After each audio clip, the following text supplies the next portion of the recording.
কাজু আমাদের কাছে স্পেশাল বাচ্চা, কারণ ও ছোটো অবস্থায় যেরকম ছিল ভীষণভাবে অসুস্থ ছিল।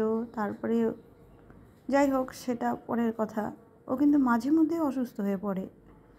আমি ভালো রাখার চেষ্টা করছি, করে যাই, কিন্তু এখন যেটা হয়েছে সেটা আমার কাছে ভীষণ কষ্টের। ওর বাঁদিকের চোখটা নষ্ট হয়ে গেছে, ও আর হয়তো দেখতে পাবে না। তাতে কিছু ঠিক আছে, দেখতে পাবে না ঠিক আছে, কিন্তু ওর মা ওর সঙ্গে সব সময় থাকবে, সমস্ত খুশি দেওয়ার চেষ্টা করবে।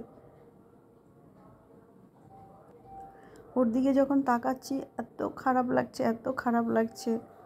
ও ও তো হয়তো বুঝতে পারছে কি না জানি না, কিন্তু আমার বুকের ভেতরটা ফেটে যাচ্ছে যে এরকমও হয়।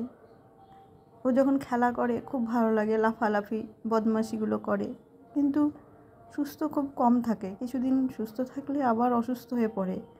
এটা খুবই খারাপ ওর জন্য। আর আমারও খুব খারাপ লাগে। আমি ওদেরকে ভালো রাখার চেষ্টা করছি,